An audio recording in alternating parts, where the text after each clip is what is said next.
Assalamualaikum warahmatullahi wabarakatuh. Innal hamdalillah nahmaduhu wa nasta'inuhu wa nastaghfiruh wa na'udzubillahi min sururi anfusina wa min sayyiati a'malina.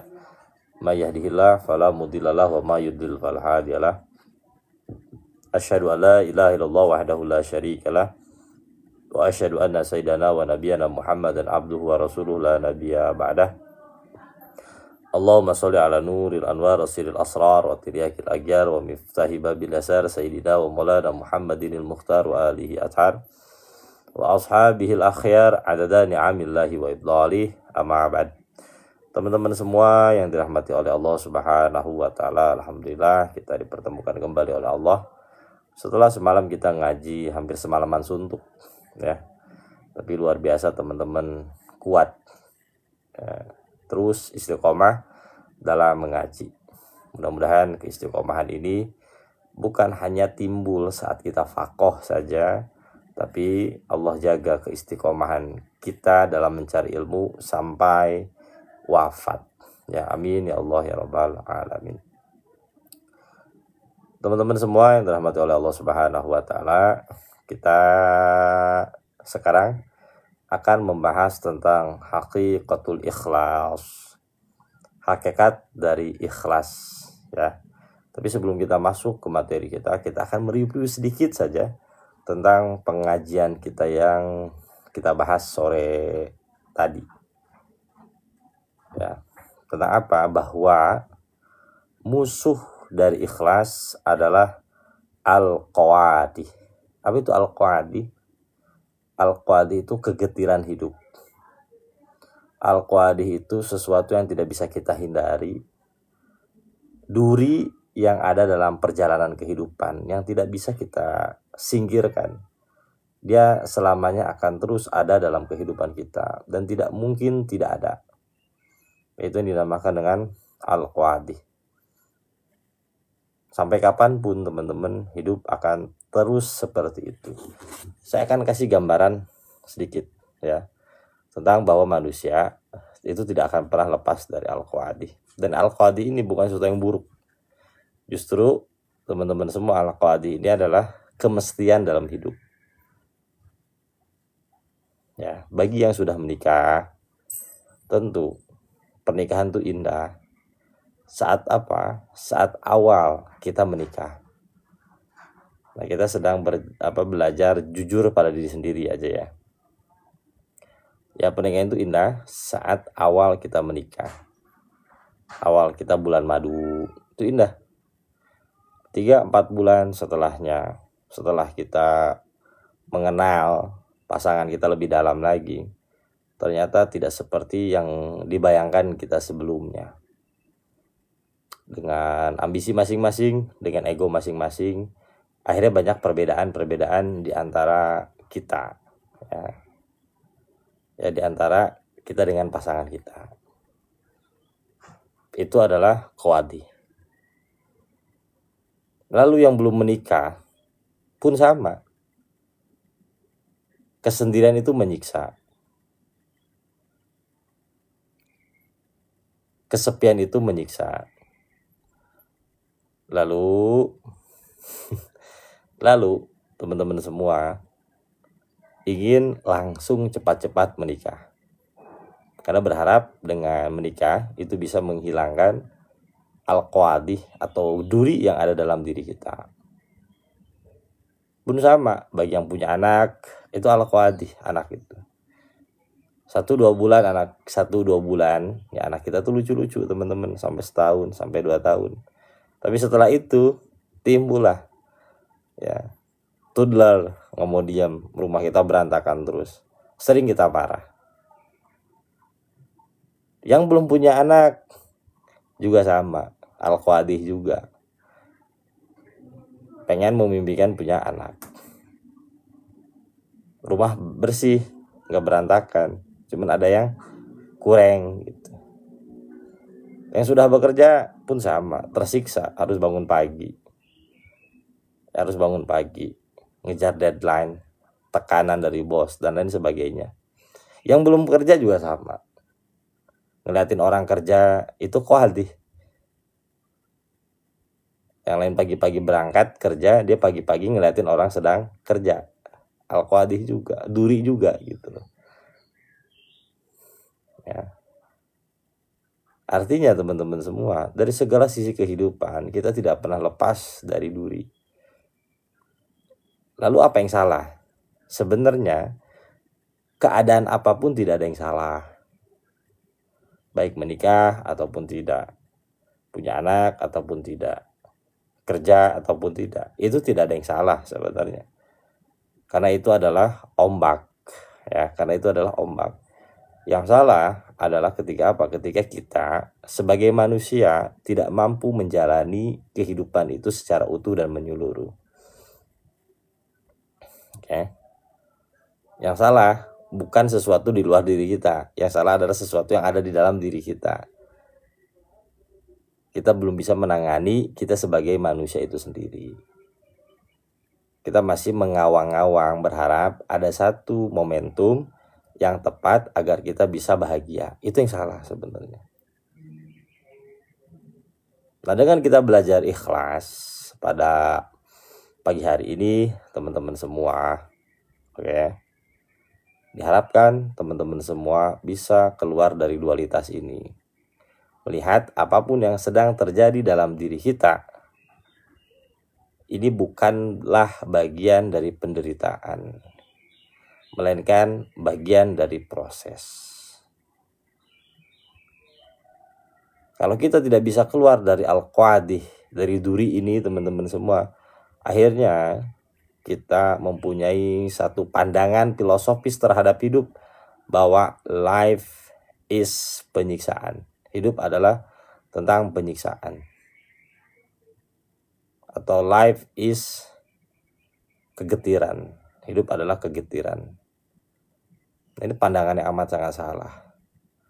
Ya, mustahil sekali teman-teman semua. Allah Subhanahu wa Ta'ala menciptakan kita hanya untuk menyiksa. Itu mustahil. Kalau kita mempunyai pandangan hidup adalah penyiksaan, berarti kita sudah suudzon kepada Allah bahwa Allah itu adalah seorang psikopat. Menciptakan hanya untuk menyiksa. Nah, kita menganggap Allah itu psikopat. Menciptakan kita hanya untuk menyiksa. Itu bahaya dampaknya kalau kita mempunyai satu anggapan bahwa hidup itu adalah penderitaan.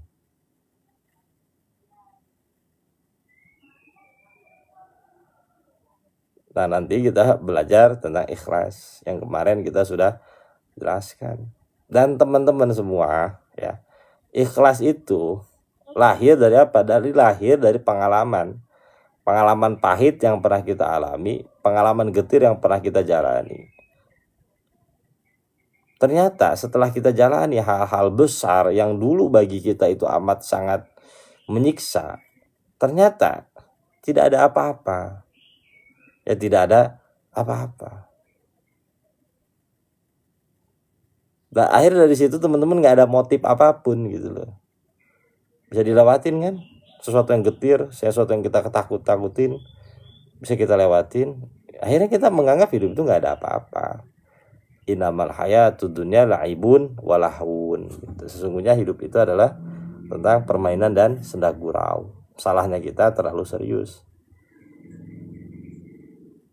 Padahal itu adalah semua proses yang pernah kita gambar kemarin, bahwa kegetiran itu adalah pupuk. Pupuk itu memang tidak wangi. Pupuk itu selalu menjijikkan, tapi ternyata dengan pupuk itulah yang bisa menutrisi jiwa kita sehingga bisa menumbuhkan kesadaran baru dalam diri kita. Nah, dari sini akhirnya teman-teman menyadari satu fakta, bahwasanya apapun yang kita lakukan ternyata ini adalah bagian dari proses Allah untuk menumbuhkan jiwa kita. Karena kalau teman-teman mempunyai pandangan hidup adalah penderitaan, hidup adalah perjuangan gitu ya, hidup harus begini dan begitu, akhirnya teman-teman ini kebawa ke ibadah-ibadah kita, ya, kebawa kepada ibadah-ibadah kita. Ibadah yang kita lakukan untuk menghilangkan duri ini tadi, gitu. Bukan karena Allah. Ingat, ya, Ketika duri ini terus dibawa dalam hati kita, pada akhirnya kebawa kepada ibadah kita. Ketika kita beribadah dengan membawa duri, bukan lagi lillahi ta'ala, tapi duri ini tadi, agar duri ini hilang dalam diri kita. Dan ini sering amat sangat terjadi dalam diri kita, masalahnya gitu. Akhirnya kita nggak naik-naik kelas gitu, berkutat pada permasalahan itu saja.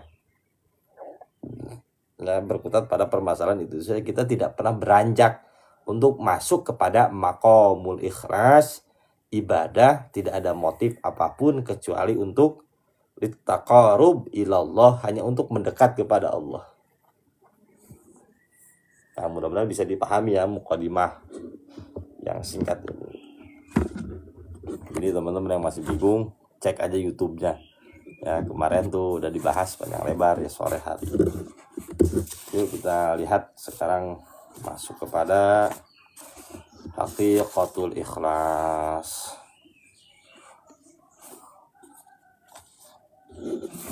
Itu baru mukadimah. Pokoknya ngaji kita tuh mukadimah semua. Isinya teman-teman yang jalan dalam kehidupan. Maksud saya tuh ini baru mukadimah ya, ini baru mukadimah ya. Maksudnya apa sih mukadimah itu? Teman-teman yang ngejalanin gitu loh. Jangan berharap pencerahan itu pada lisan saya. Pencerahan itu saat teman-teman menjalankan. Ingat ya. Ya, ingat teman-teman mendapatkan pencerahan itu saat teman-teman menjalankan apa yang menjadi keyakinan teman-teman. Jadi berbuah maqamul yaqin. Ya.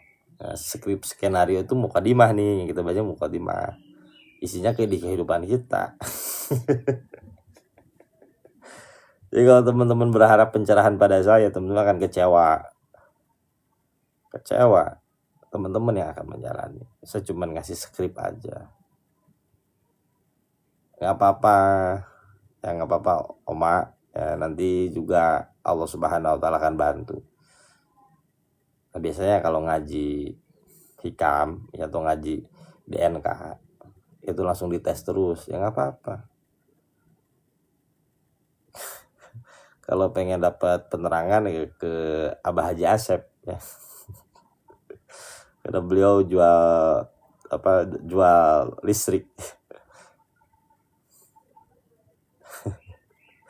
Tapi nggak apa-apa, semakin diuji semakin teruji. Ya semakin diuji semakin teruji. Nanti teman-teman kalau sudah teruji nanti punya taji. Nah, kalau sudah punya taji, teman-teman bisa mengkaji. Kalau sudah bisa mengkaji, teman-teman bisa memberikan kajian. Itu paham ya?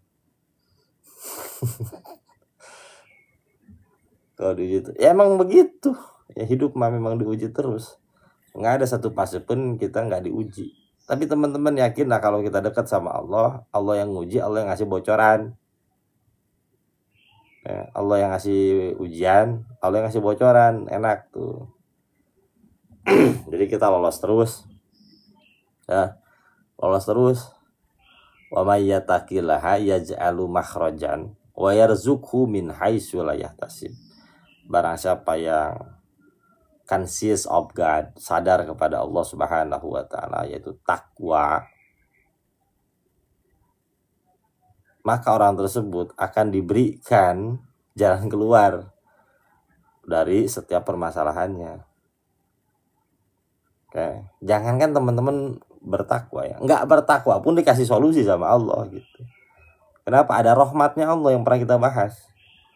Rahmat itu adalah beyond of out reckoning, sesuatu yang tidak terduga. Pernah kita bahas tuh ya. Rahmat itu teman-teman tuh diliputi rahmat sebenarnya hidupnya. Mau nikah nggak punya duit tetap jadi loh nikah. Nggak ada kerjaan punya anak tetap anak-anak kita gede bisa sekolah. Apa itu kalau bukan rahmat? Ya kan? Nggak punya duit masih bisa ketawa, masih bisa happy, masih bisa ngerokok, masih bisa ngopi, masih bisa berbuka puasa. Apa itu kalau bukan rahmat? Rahmat teman-teman. Ya, jadi teman-teman tuh enak jadi umat Kanjeng Nabi, itu banyak rahmatnya. Maka sering-seringlah bersolawat kepada Rasulullah. Sebagai apa? Sebagai bentuk rasa terima kasih. Karena jaminan dari Rasulullah, umatku gak ada yang kelaparan gitu. Umatku gak ada yang kesusahan. Sekali susah pun ya sebentar gitu ya. Karena diliputi oleh rahmat. Ya banyak-banyakin sholawat kepada Rasulullah SAW. Ya teman-teman semua, kita masuk ke halaman 79. Nah, haqiqatul ikhlas, hakikat dari ikhlas. Oh, kemarin udah beres ya. Oke, bacain lagi aja udah ini mah ya. Kita langsung nanti masuk ke ayatnya aja teman-teman. Tapi nggak apa-apa, kita ulangi lagi aja dengan makna yang nanti dipercepat. Haqiqatul ikhlas, hakikat dari ikhlas. Al-ikhlasu lughatan, ikhlas secara bahasa adalah tanqiyati wa tahzibu hatta shara khalisan ay sofian. Ikhlas secara bahasa adalah tanqiyah, penyucian, wa tahzib dan penghalusan. Hatta shara khalisan ay sofian, sampai muncul kesucian dan kelembutan. Jadi teman-teman semua, ikhlas bukan tentang sebuah kesiapan. Ikhlas itu adalah tentang sebuah progres. Ya, ketika kita beribadah pasti ada aja niatnya selain Allah tuh pasti. Ya, apalagi bagi yang jomblo-jomblo pasti ada. Ya, ngaji di masjid, pengen dilatih ukhti-ukhti itu pasti. Ya, itu sudah sesuatu yang tidak bisa dihindari gitu. Tapi ya prosesnya di lapangan itu tadi dinamakan dengan tanqiyah wa tahdzib. Ya, terus kita buka surat An-Nahl ayat 66. A'udzubillahi minasyaitonirrajim. Wa inna lakum fil an'amil 'ibrah. Nusqikum mimma fi butunihi min baini farsi wa damin labanan khalisan sa'igan lisyaribin. Dan sesungguhnya di dalam perut, di dalam penciptaan An'am, hewan ternak, itu ada sebuah pelajaran mahal. Tentang apa? Tentang ikhlas itu tadi. Nusqikum mimma butunihi, kami memberikan minum kepada orang-orang yang haus ya. Mimma fi butunihi, apa-apa yang ada di dalam perut An'am itu tadi, hewan ternak. Mimba ini farsin wadamin, antara kotoran dengan darah.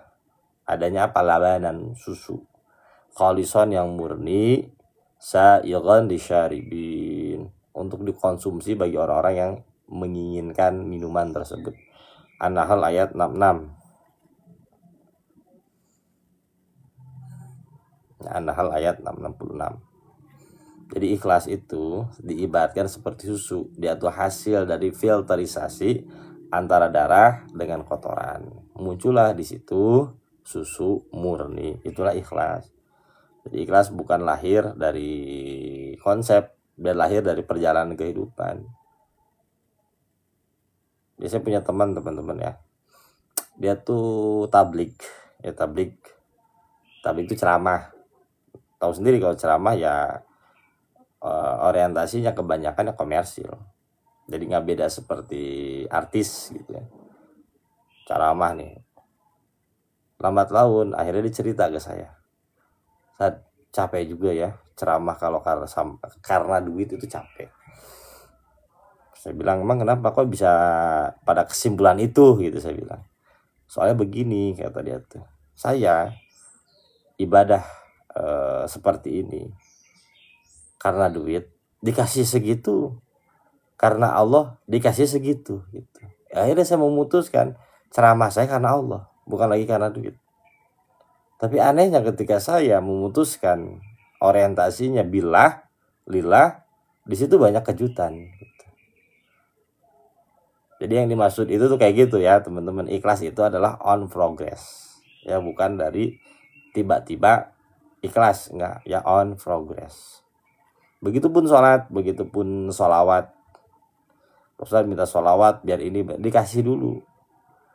Nah biasanya ketika ada yang minta sholawat ke saya akan kasih sebanyak-banyak. Ini baca amalkan 1000 kali misalnya ya, 1000 kali. Kenapa harus 1000 kali atau 4000 kali? Sebenarnya bukan dalam segi kualitasnya teman-teman. Nah diharapkan dari yang 1000 sholawat yang kita baca, ada satu sholawat yang nyangkut karena ikhlas. Gitu loh. Ada satu sholawat yang ikhlas karena Allah di antara 1000 sholawat itu gitu. Ini biasanya guru-guru kita suka ngasih kayak gitu. Ini baca amalin ini, istighfar 10.000 gitu ya. Istighfar kita teman-teman semua kan harusnya meminta maaf kan, tapi kan ada tujuan lain. Man yastaghfaro, barang siapa yang beristighfar, Allah ampuni dosanya dan Allah akan berikan hajatnya. Fokus kita pada hajat kan, bukan pada pengampunan. Nah di antara istighfar yang kita baca di banyaknya itu, nah berharap ada satu istighfar yang khalisan mukhlisan liwajhillah, karena Allah gitu, bukan karena yang lain gitu ya. Kayak gitu teman-teman tuh, yaitu kepiawaian para ulama-ulama kita gitu loh ya. Menarik ikhlas dari yang banyak itu ya kan. Al istighfar tajribu rizqi, menarik kepada rezeki. Harusnya istighfar itu untuk i'tiraf, mengakui salah. Ini masalah rezeki juga gitu loh. Kan jatuhnya nggak ikhlas juga gitu loh ya, meskipun diperbolehkan tapi ya nggak ikhlas gitu. Nah wa amal ikhlasu fil istilahi ad-dini, adapun ikhlas ditinjau dari segi istilah keagamaan adalah ifradul haqi ta'ala fit ta'ati, menonjolkan Allah Subhanahu wa taala fit ta'ati, di ketaatan kita, bil qasdi, dengan maksud wahwa ayuridal abadu, yaitu menginginkan seorang hamba bi ta'atihi, dengan ketaatannya, at-taqaruba ilallahi ta'ala, mendekatkan diri pada Allah. Jadi ikhlas itu tentang bagaimana kita mendekatkan diri pada Allah. Duna syai'in akhar, tidak ada motif apapun selain itu gitu. Min tasanu'in, dari tasanu itu berpura-pura, li makhlukin, kepada makhluk. Ya kalau kita mau jujur kan gitu semua gitu kan ya, udah jujur aja ibadah kita karena applause makhluk doang gitu kan. Nah kita akuin aja, akuin, jangan denial. Nah jangan denial. Nah ini banyak pertanyaan kayak gini nih, kayak bukan Ultraman tapi fotonya Ultraman gimana. Kalau untuk memiliki dunia dan akhirat masih masuk campur-campur enggak ya Ustaz? Sebenarnya teman-teman, kalau maksud kita lillahi ta'ala, emang enggak diperbaiki dunia akhirat kita? Itu pertanyaan saya. Kalau kita ibadah lillah billah, emang dunia sama akhirat kita nggak diperbaikin? Itu pertanyaan saya itu.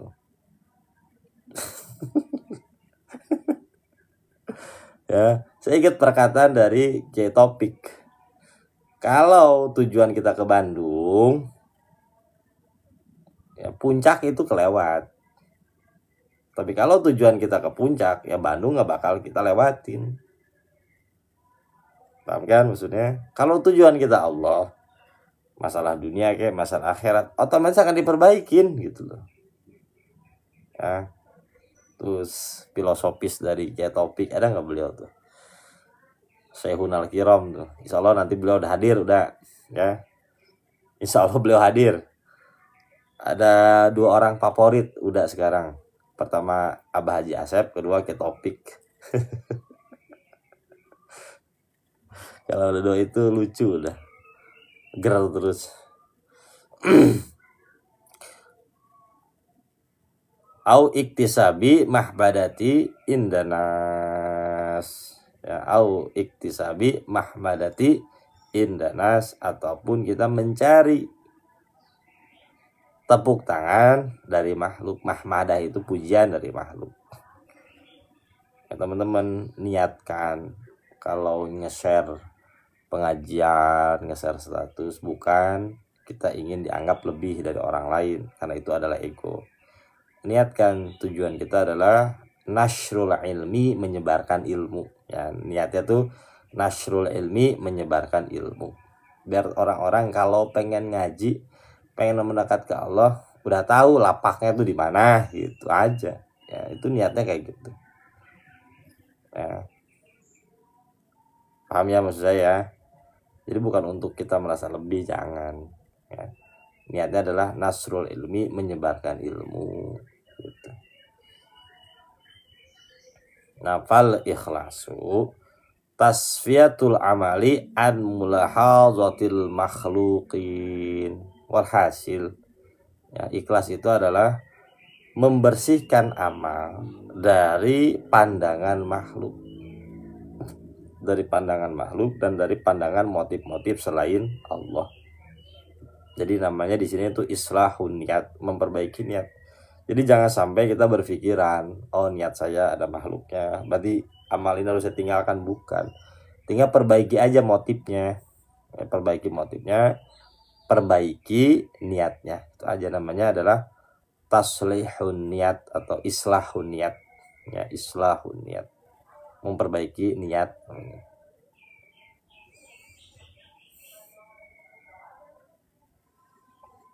Yuk kita buka teman-teman semua surat Az-Zumar. Ya.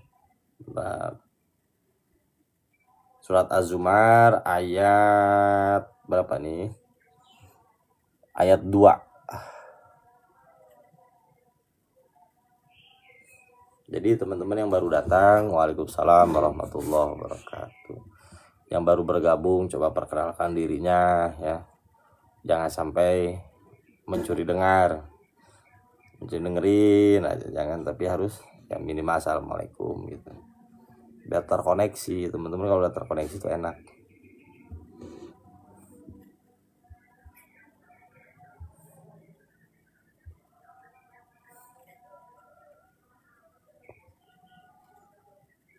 Waalaikumsalam penyusup. Bukan penyusup juga teh. Biar kenal aja, biar kenal ya. Teh Anik besok mudah-mudahan bisa hadir ya. Besok sekarang bisa hadir.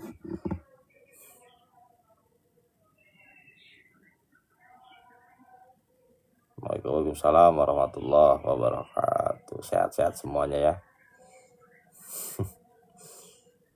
Ya kita bacain nih Az-Zumar ayat 2. A'udzubillahi minasyaitonirrajim. Inna anzalna ilaikal kitaba bil haqqi fa'budillaha mukhlishan lahuddin. Sesungguhnya kami menurunkan Al-Quran kepada engkau wahai Rasulullah SAW dengan membawa al-haq, kebenaran. Ya. Fa'budillaha mukhlishan lahuddin, maka ibadahilah Allah, mengabdilah kepada Allah dengan tulus, ikhlas, beragama kepadanya. Jadi teman-teman semua, ikhlas itu adalah sesuatu yang diperintah oleh Allah. Ya, ikhlas itu adalah sesuatu yang diperintah oleh Allah. Jadi teman-teman semua, ketika kita belum mengenal tasawuf, ya, ketika teman-teman semua belum mengenal tasawuf, dalam Al-Quran, baca Quran nih, kayak ya ayyuhalladzina amanu tubu ilallah, wahai orang-orang beriman, bertobatlah kamu semuanya kepada Allah. Ketika kita mendengar tobat, ketika kita mendengar syukur, ketika kita mendengar tawakul, itu adalah seperti seolah-olah himbauan saja, kan gitu. Padahal di situ jelas ya, perintahnya selalu menggunakan fi'lul amr, teman-teman. Apa arti dari fi'lul amr? Tadulu alal wujub, menunjukkan kepada kewajiban.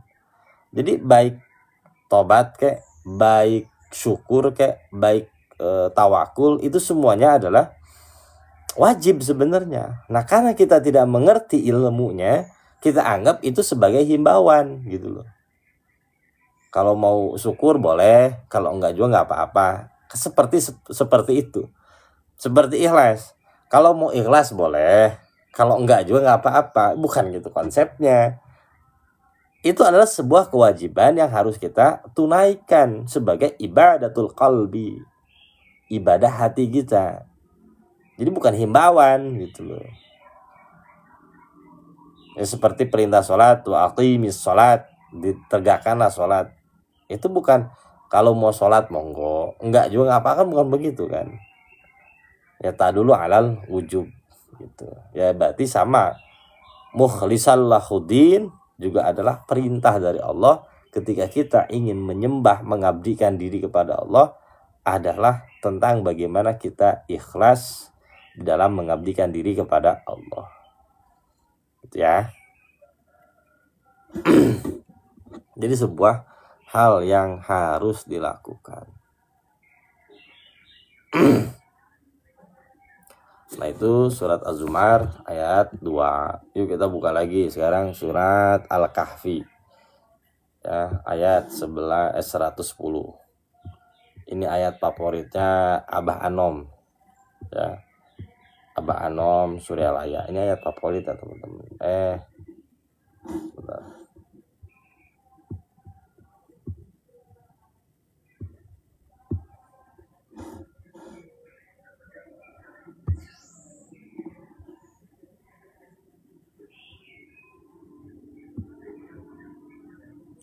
A'udzubillahi minasyaitonirrajim. Bismillahirrahmanirrahim. Qul innama ana basarum mislukum yuha ilayya annama ilahukum ilahun wahid. Faman kana yarju liqa'a rabbih falya'mal 'amalan salihan wa la yusyrik bi'ibadati rabbih ahada. Ayat 110. Kul, sampaikan wahai Rasulullah sallallahu alaihi wasallam. Inama ana basarum mislukum, sesungguhnya aku ini hanya seorang manusia seperti kamu. Bedanya, yuha ilayya, Allah memberikan wahyu kepadaku. Untuk apa sih?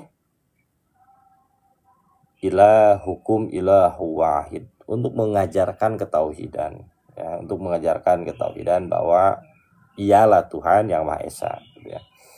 Nah, bagaimana cara berinteraksi kita dengan yang Maha Esa itu? Nah, paman kana yarju, barang siapa yang mengharapkan liqa'a rabbih, pertemuan dengan Tuhannya, fal ya'mal, maka hendaklah dia beramal. Aktivitas zohir di sini ya. Syariat di sini mainnya. Jadi bukan hanya sebatas hakikat doang. Fal ya'mal amalan sholihan, sudah berbentuk menjadi syariat, gerak namanya secara zahir. Nah ini yang kedua adalah batinnya, tentang ketauhidan yang kemarin kita bahas tuh ya.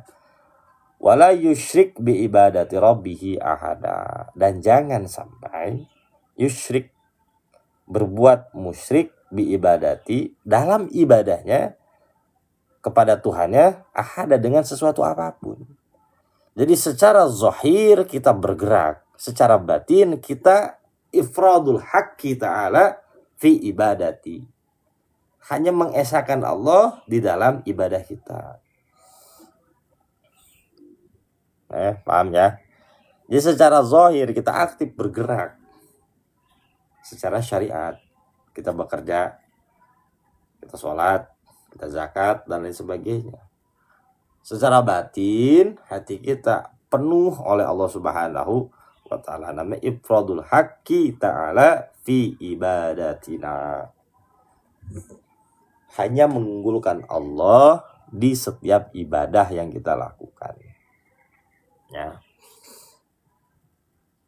Paham ya maksudnya ya gitu. Jadi secara zahir kita bergerak, secara batin hanya mengesahkan Allah Subhanahu wa ta'ala. Nah ini ayat favoritnya Abah Anom Suryalaya. Karena memang maknanya dalam, kalau kita mau perdalam tuh dalam banget sebenarnya. Jadi tentang konsep, ya konsep apa? Konsep kita sebagai manusia, insanul kamil nih, harus mengemban khalifatullah fil ar dengan apa? Dengan cara gerak. Sebagai manifestasi dari tajalinya Allah Subhanahu wa ta'ala yang kemarin kita sudah bahas. Nah, ini bisa diamalkan teman-teman ya. Ya, bisa diamalkan. Kang Wahidin mas selalu ingin yang dalam-dalam, bingung saya.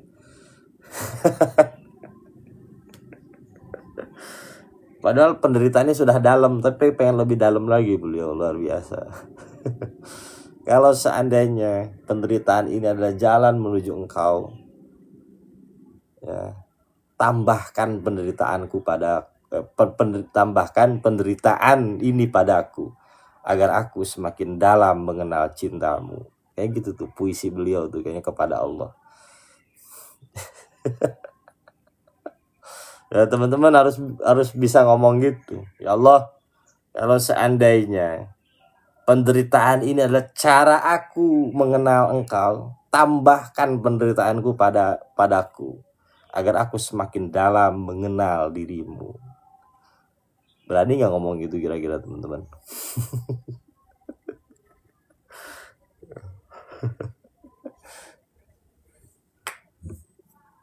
Ya udah kepalang ya, kepalang. Ya ada yang ngomong berani langsung diuji loh. Langsung ditajribah sama Allah. Nah.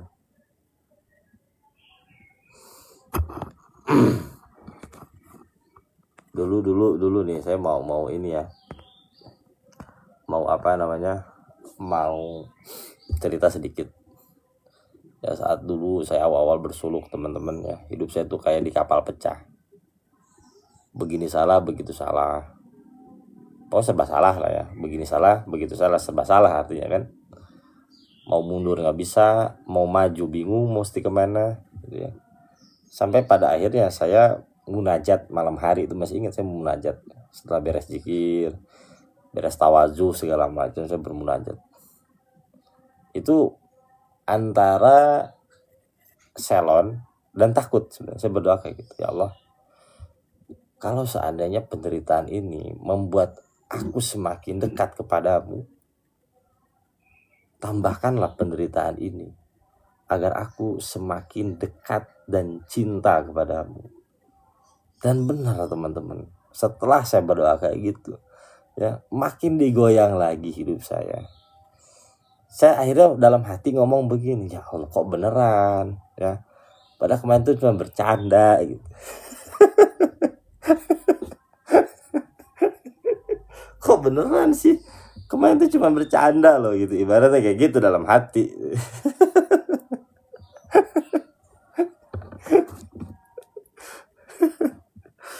Beneran kirain saya tuh ya dalam hati pada bercanda, ya Allah gitu. Kok begini sih gitu ya. Kok begini gitu ya. Makin diuji sama Allah.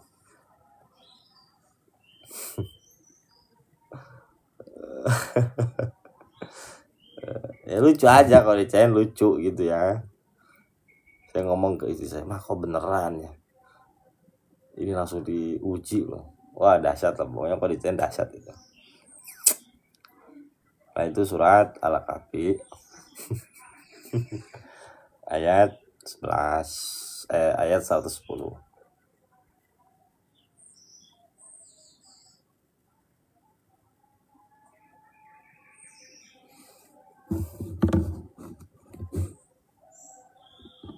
Yuk kita sekarang buka surat apa? Al-Insan ayat 8 sampai 9. Udah Peri masih ada nggak? Udah Peri ini nggak ada pergerakan beliau, takutnya tidur saya mah.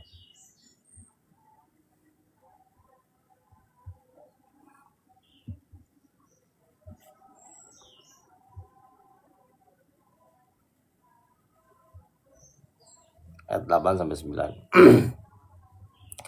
أعوذ بالله من الشيطان الرجيم بسم الله الرحمن الرحيم ويطعمون الطعام على حبه مسكينا ويتيما وعسيرا إنما نطعمكم لوجه الله لا نريد منكم جزاء ولا شكورا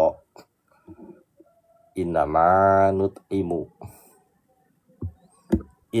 nut'imukum, sesungguhnya kami memberi makan kepadamu hanyalah karena mengharapkan keridhaan Allah. Ya baik teh Nailah, siap teh. La nuridu minkum jazaa'a wala syukura. Kami bentar, ini 9 ya, ada 8 ini. Wa yut'imut ta'ama 'ala hubbihi miskina wa yatima wa asira. Dan mereka memberikan makanan yang disukainya kepada orang miskin, anak yatim, dan orang yang sedang ditawan.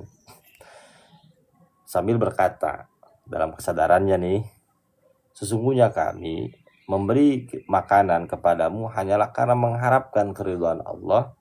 Kami tidak mengharapkan balasan dan terima kasih dari kamu. Nah, ini adalah adab tertinggi ketika kita berbuat kebaikan. Ya. Nah, yang jadi pertanyaannya teman-teman semua, bisakah kita seperti ini? Saya bisa banget, ya bisa banget. Ketika apa? Ketika kita melihat ya bahwa semuanya berasal dari Allah, kitanya nggak ada. Yang kita bahas kemarin tuh malam ya. Jadi ikhlas itu bisa hadir dalam hidup kita saat kita menihilkan diri kita, lalu kita membesarkan Allah. Ya, kalau bahasa hakikatnya, ditiadakan dulu diri kita, yang ada adalah Allah. Maka otomatis nggak ada kita. Gitu. Kalau sudah tidak ada kita, sudah tidak ada huzuz. Selera diri kita sudah tidak terbawa ketika kita apa? Ketika kita sedang melakukan berbagai macam kebaikan. Ya, jadi ikhlas itu bisa hadir dalam hidup kita saat kita fana, teman-teman. Sadar ya? Kalau kita fana, ikhlas itu baru muncul. Sebelum kita fana, ikhlas itu nggak bakal pernah muncul. Karena masih ada isnainiyah, keduaan. Ya, masih ada isnainiyah, keduaan dalam diri kita. Nah, dari mana muncul ketauhidan ini? Bisa pakai logika, bisa teman-teman. Yang ngasih duit siapa? Allah. Yang menghadirkan orang butuh kepada kita siapa? Allah. Yang memberikan kretek hati itu apa bahasa Indonesia tuh? Yang memberikan khawatir, lintasan hati kita untuk ngasih kepada orang itu siapa? Allah. Akhirnya kitanya nggak ada. Oh, ternyata ini semua adalah peran dari Allah. Paham ya? Ini semua adalah peran dari Allah. Sehingga kitanya nggak ada gitu. Nanti ada pelajarannya ini ya tentang menihilkan diri. Ya, nanti di kitab Al-Hikam juga ada. Ya, menihilkan diri. Ya, itu tuh salah satunya cuma pralon. Penyambung aja. Nanti insya Allah di kitab Al-Hikam tuh ada dijelaskan kok. yang baru gabung ya. Waalaikumsalam. Nur Jannah, cahaya surga. Masya Allah. Ya, cara memanahkan diri tuh gitu, cara mudah secara logika ya. Belum masuk ke zauk. Kalau masuk ke zauk beda lagi. Duit dari siapa? Dari Allah. Orang datang butuh ke kita, siapa yang gerakin? Allah. Oke? Yang ngasih lintasan hati kita untuk ngasih ke orang itu siapa? Allah. Ya udah, kitanya nggak ada kan? Ya, dari situ tidak ada kepentingan kita akhirnya gitu. Nah, biasanya kalau tidak menggunakan konsep itu, kita akan terus mengingat kebaikan kita yang pernah kita tanam pada orang lain. Ini yang menyebabkan rezeki kita sulit itu salah satunya ini faktornya. Ketika kita ngasih, tertanam dalam diri kita, gua pernah ngasih ke lu. Akhirnya kalau orang tersebut tidak baik sama kita akan ungkit. Lu gak ingat, gua dulu pernah bantu lu. Lu gak ingat, lu pernah, ya kan? Karena gak ikhlas gitu loh. energi kita tertahan gitu loh. Jadi ketika kita tidak ikhlas, energi kita tuh pasti tertahan. Pasti itu, nggak mungkin nggak. Nah, yang menyebabkan seret rezeki itu di sini. Kita ngasih nih. Dalam hadis kita sering dengar kan, barang siapa yang memberi akan Allah beri lagi. Fokus kita bukan pada pemberian kita nih. Fokus kita pada pendapatan yang akan kita dapatkan kalau kita ngasih. Itu namanya kita sedang memblok energi. Kenapa bisa kita memblok energi seperti ini? Karena kita merasa kita yang ngasih gitu loh. Allahnya nggak ada. Coba teman-teman latih, ya teman-teman latih. Ya teman-teman latih dengan apa? Dengan sering-sering sedekah. Ya. Attachment. Jadi pelit itu harus dilawan. Ya, jangan nunggu dermawan baru ngasih. Ya, itu sampai kiamat juga nggak bakal. Ya. Nah, ini ada banyak juga yang kayak gini nih, pendapat kayak gini. Sekali 2 kali ngasih dan gak dikasih kita dijelek-jelekan, Ustadz, malah jadi wajib bantu dia. Teman-teman semua, ya. Kira-kira kita ke Allah begitu nggak? Pertanyaan saya, kita kira-kira ke Allah gitu nggak? Sama teman-teman. Jadi jangan ada perasaan kayak ngebantu dia tuh kayak wajib gitu. Nggak apa-apa, udah bantu aja kalau selagi kita mampu. Kalau enggak ya udah. Sesimpel itu teman-teman. Ya, sesimpel itu.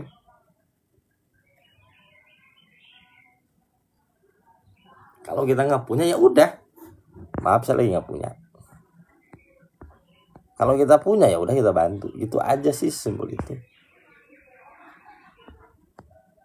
Jangan kita merasa kalau kita ngasih ada hutang jasa yang kita tanam. Itu sebenarnya kita sedang membatasi diri kita sendiri gitu. Pada akhirnya tuh dampaknya tuh untuk diri kita gitu loh. Nah, berbahaya. Dampaknya itu untuk diri kita sendiri.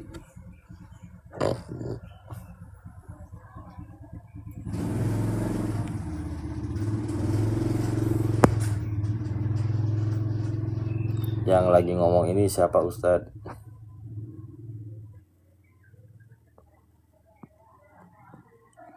Ya.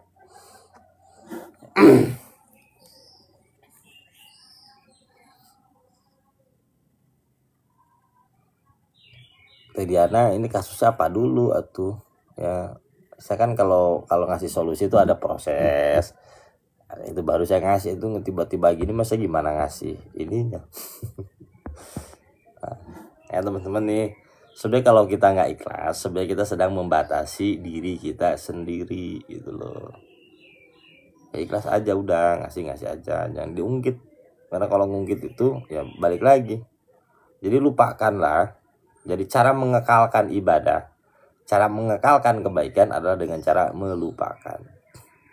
Dan teman-teman harusnya bersyukur loh. Kita ngasih orang, kita ngebaikin orang, lalu tiba-tiba orang itu berbuat jahat sama kita. Harusnya teman-teman bersyukur. Itu latihan, namanya latihan ikhlas di situ. Dan jangan sampai ada keluar dari mulut kita ngungkit gitu. Ya, kayak kita nggak gitu aja sih ke Allah gitu teman-teman ya. Ya udah gitu kayak Allah gitu kan gitu. Ya, kita kan ke Allah juga begitu.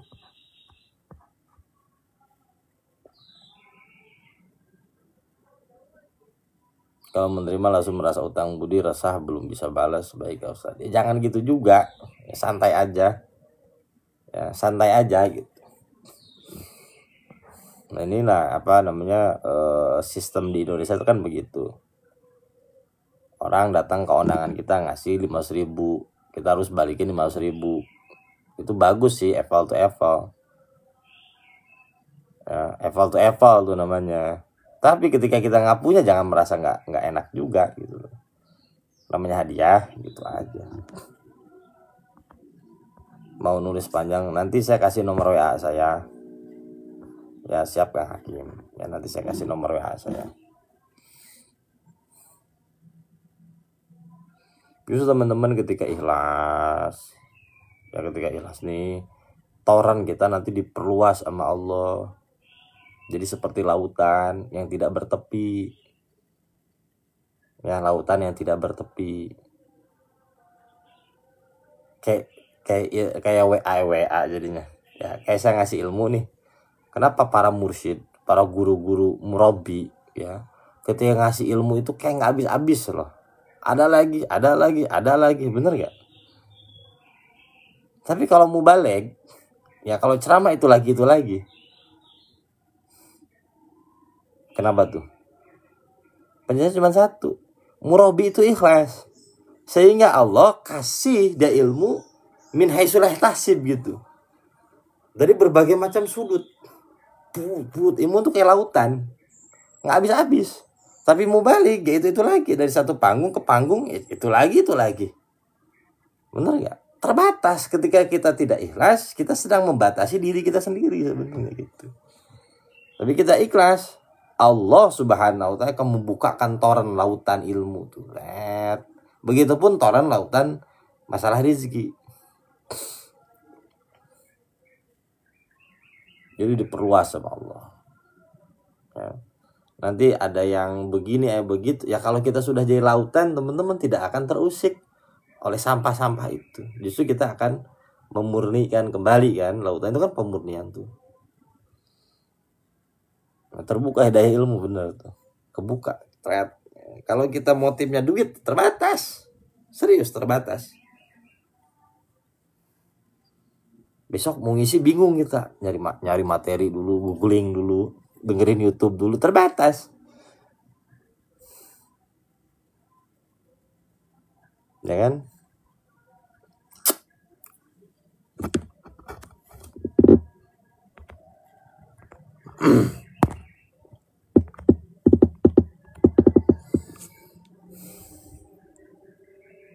Ya, mudah-mudahan Allah Subhanahu wa ta'ala memberikan keluasan ilmu, keluasan rezeki, keluasan kesehatan kepada kita semuanya. Yuk, bagaimana pandangan Rasulullah Shallallahu Alaihi Wasallam terkait dengan ikhlas ini?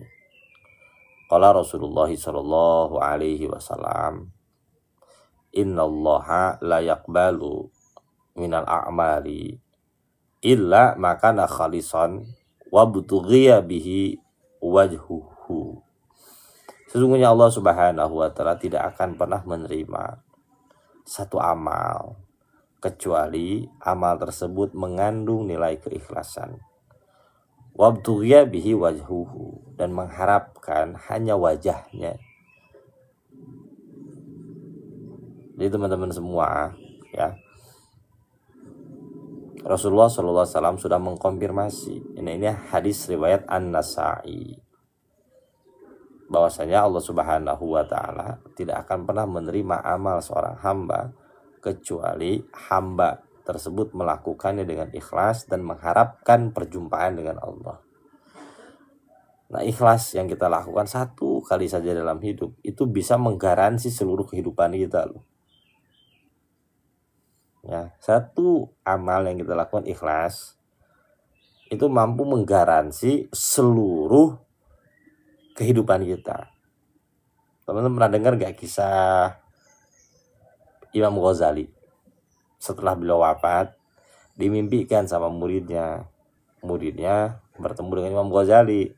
Bertanya muridnya, wahai guruku, bagaimana Allah memperlakukan engkau di akhirat? Kata Imam Ghazali, wah luar biasa, saya dikasih banyak hal sama Allah, fasilitas VIP. Kemudian nanya lagi, apa karena ilmumu wahai guruku? Apa karena amalmu? Imam Ghazali langsung bilang, enggak, bukan karena ilmu saya, bukan karena amal saya. Lantas karena apa guru? Satu waktu saya lagi nulis, ya, lalu ada lalat yang hinggap meminum tinta saya diamkan. Karena itulah Allah memberikan fasilitas VIP ini. Gitu. Jadi ada satu amal yang tidak kita masukin kepada hitungan kita. Ternyata amal itu yang mempunyai nilai dahsyat. Makanya perbanyak amal, teman, perbanyak kebaikan, barangkali di amal-amal yang kita banyak lakukan itu ada satu amal yang kita lupa gitu loh. Yang di situ ada nilai ikhlasnya dan itu yang akan dicatat sama Allah gitu. Perbanyak aja amal. Ya perbanyak amal. Nah, di banyaknya amal itu kita berharap kepada Allah ada satu amal ya. Nanti dong Kang Wahidin dijelaskan setelah ini dong. Ya, ada satu amal yang di situ kita ikhlas. Kita lupa gitu. Oh, ternyata ini. Ya, ternyata ini yang menyebabkan kita mendapatkan rahmat dari Allah Subhanahu wa taala. Dan teman-teman harus ingat ada satu kejadian ya. Satu perempuan ahlu taat yang hidup di masanya Rasulullah Shallallahu alaihi wasallam. Tapi dia punya hobi menyiksa kucing.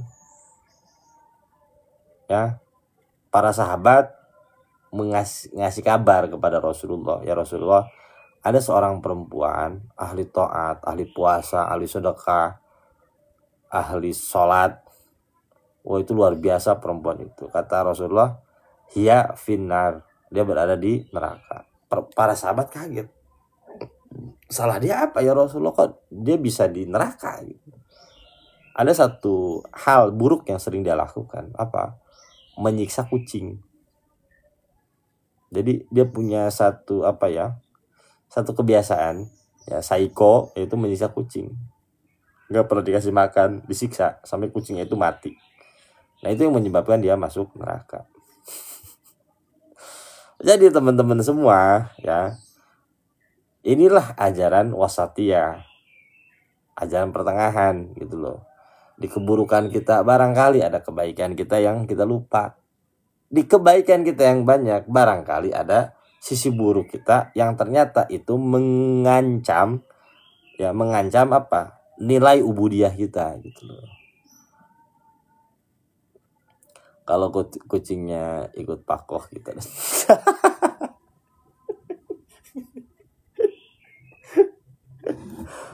Kang Wahidin masih ingat aja itu ya. Nanti Kang Wahidin nanya, mana tuh masih tadi. Apakah ikhlas merupakan sirnul ilahiyah? Ya. Ikhlas itu adalah sirnul ilahiyah. Saat diri kita fana, teman-teman, yang kita lihat hanyalah Allah Subhanahu wa taala. Itu merupakan sirnul ilahiyah. Nah, gitu.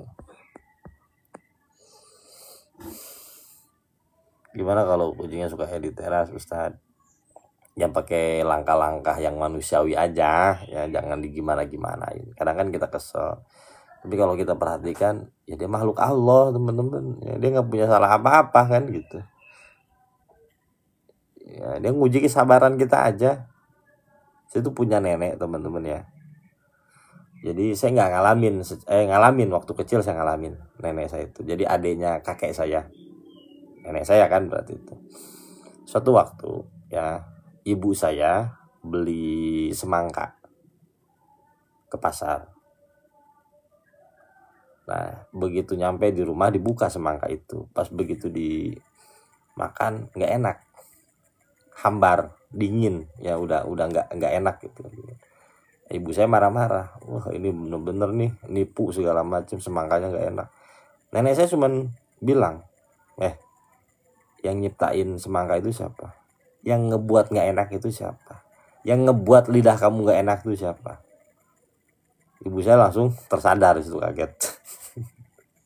Ya. Itu semangka loh, makhluk yang tidak hidup, teman-teman, apalagi kucing, maksudnya begitu, ya maksudnya seperti itu. Ya gitu.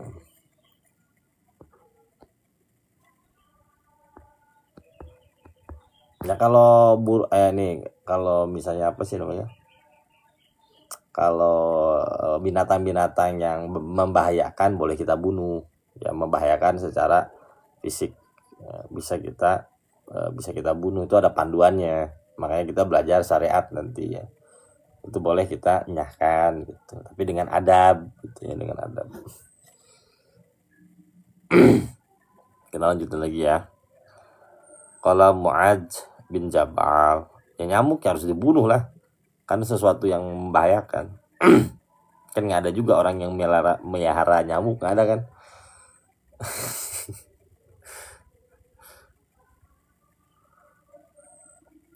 Qala Mu'adz bin Jabal, berkata Mu'adz bin Jabal, ya Rasulullah, ausini, wahai Rasulullah, berikanlah aku wasiat.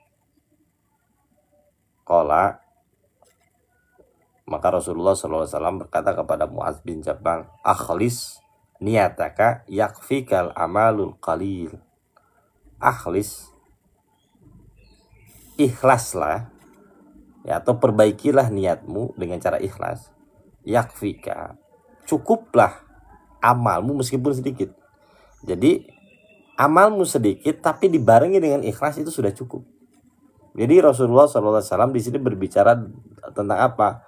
Berbicara tentang kuantitas, berbicara tentang kualitas amal yang dibarengi oleh ikhlas itu tadi. Nah, kita berharap kepada Allah Subhanahu wa taala agar Allah mengaslih, memperbaiki niat kita. Memperbaiki niat kita.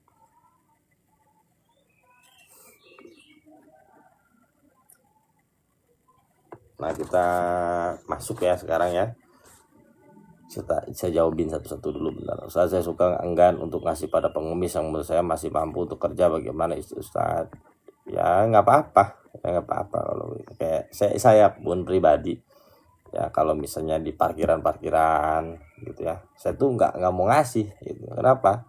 Karena melihat ya, kalau kita ngasih itu dampaknya lebih bahaya. Pertama, teman-teman semua ya, itu akan menyebabkan toko yang biasa diparkirin itu nggak rame gitu.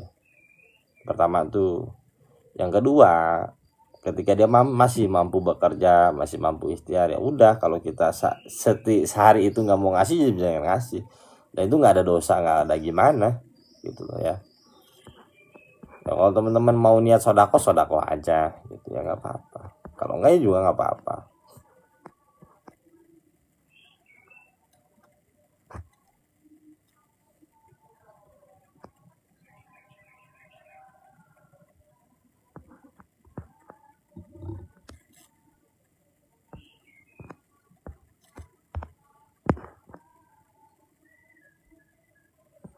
Saya dan anak saya lontang-lantung ke sana kemari tanpa tujuan yang jelas, mau kerja anak masih. Mudah-mudahan nanti Allah bantu ya. Kalau saya bisa bantu, nanti saya bantu. Binatang manis, binatang yang membanggakan, apakah mereka binatang manis tuh kayak gimana ya? Binatang manis. Kayak gimana tuh binatang manis? Ya kalau membahayakan ya bisa kita bunuh, kayak ular misalnya. Terus kayak kalajengking ya, bisa kita bunuh kalau membahayakan.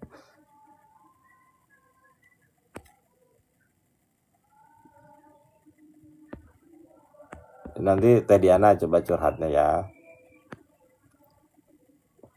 Kenapa meminta membuka 70 pintu kemiskinan? Sebab meminta itu adalah energi negatif. Ya, energi negatif. Ya udah, meminta itu adalah energi negatif. Kita sedang membatasi power dalam diri kita sendiri gitu.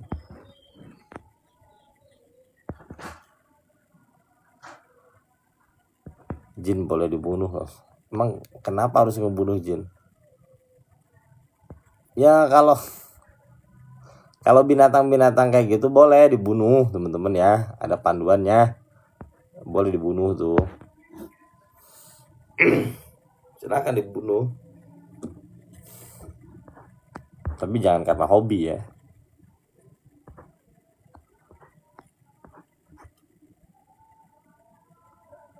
Bagaimana para Ustadz mengenai parfum aura? Ya, aura itu bukan dari parfum, dari dalam.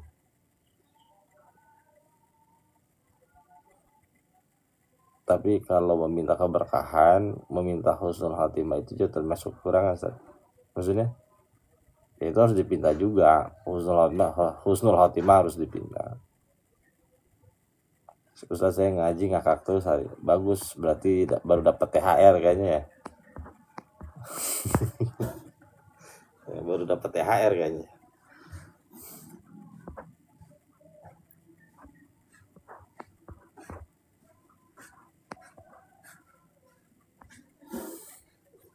Teman-teman, Ustadz gimana caranya merawat ikhlas Ustadz?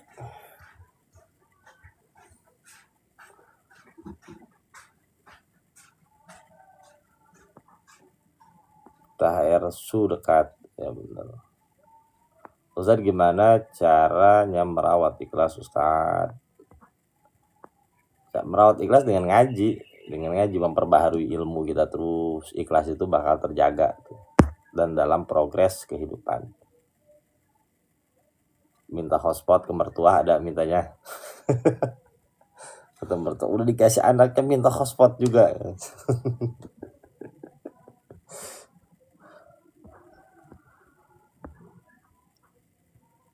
Pengen ikut ngaji offline. Hayu atuh sekarang ada ngaji offline nih, Rabu sekarang. Ya tadi teman-teman, ikhlas itu yang bisa dalam diri kita ketika apa? Ketika kita ngebangun dengan ilmu. Nanti insyaallah nanti kita akan berbicara tentang alamatul ikhlas, indikasi kita ikhlas. Itu ada indikasinya. Ada indikasi kalau kita sudah ikhlas. Ada indikasinya insyaallah besok pagi kita akan bahas ya. Insyaallah ya, kalau Allah memperkenankan kita, insyaallah besok kita bahas. Nah bagi teman-teman semua yang ingin masuk ke grup pengajian, silahkan dicatat nomor saya di sini ya. Bentar. Sore offline aja. Iya sore offline aja udah siap. Sore enggak lah, kita ngebahas apa namanya teh? Ngebahas ini kan, yayasan. Malam baru kita offline, ngebahas di grup call lebih. Nah teman-teman semua nih, ya kalau mau masuk.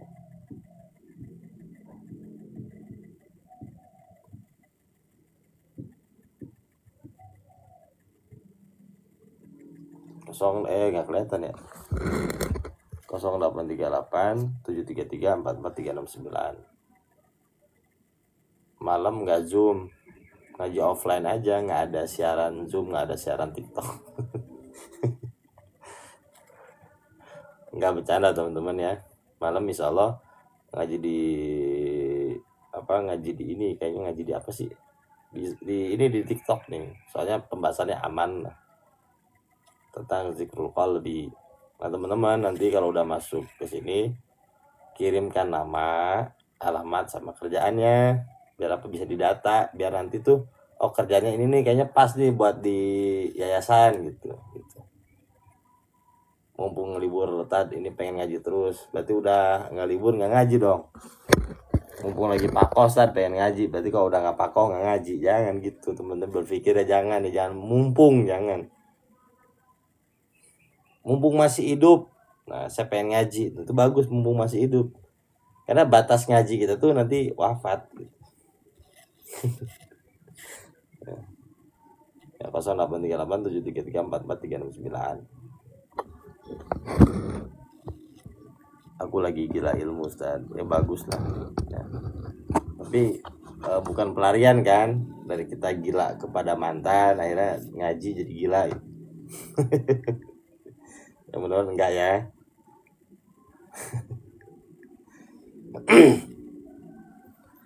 Nah teman-teman semua, walhasil kesimpulan,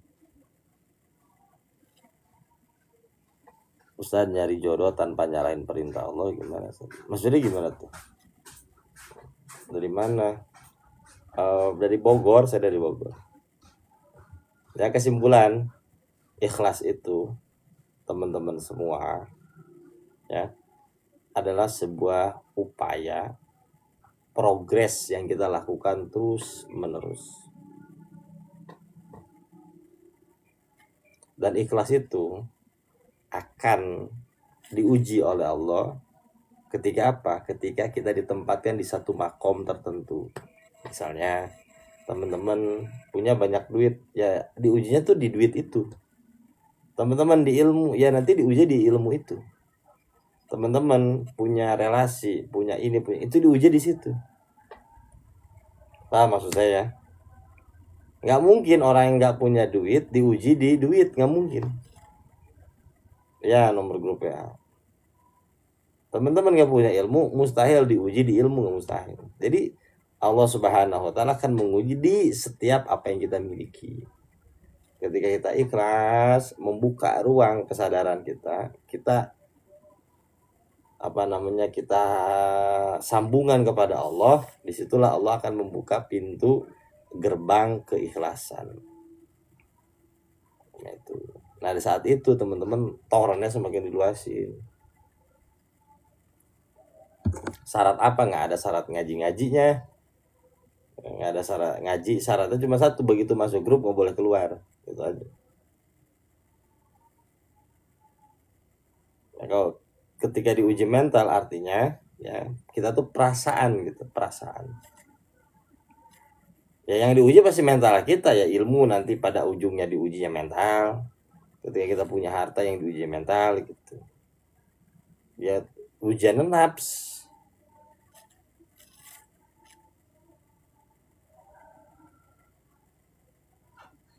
Iya, ikhlas itu tentang melepas attachment. Oke, siap Pak dosen. Ini juga saya mau kerja, ini udah ditunggu sama klien saya. Klien saya udah nunggu. Ada meeting. Saya takut minum. Mohon maaf kalau saya salah ngomong. Nggak apa-apa Teh Wida. Ya.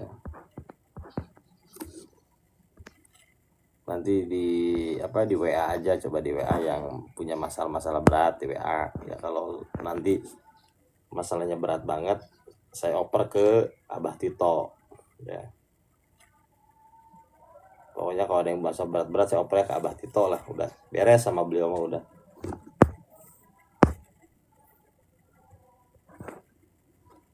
Oh ya, kenapa harus dengan Abah Tito? Ya, karena Abah Tito mempunyai masalah yang lebih besar. Ya, mempunyai masalah yang lebih besar. Teman-teman ketika ngedenger masalah Abah Tito, akhirnya merasakan masalah kita tuh kecil gitu.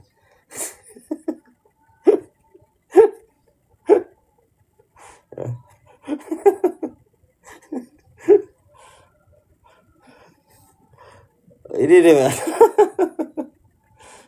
itu ya makanya beliau dijadikan ketum karena pundak beliau yang paling kuat gitu. Untuk menopang kita semua. Akhirnya nggak jadi cerita, kita mendengarkan Abah Tito akhirnya kan gitu.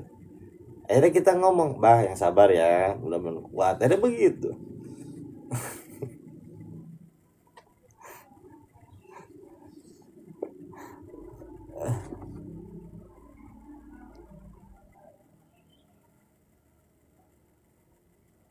Ustaz mau kembalikan semangat hidup gimana? Ya teman-teman semua kalau ada masalah-masalah bisa WA aja ya, WA ke saya. Nanti bisa dibahas di pengajian atau bahas secara langsung gitu ya. Oke, teman-teman semua. Mudah-mudahan hari ini kita bisa ketemu yang dekat ya, di Sentul.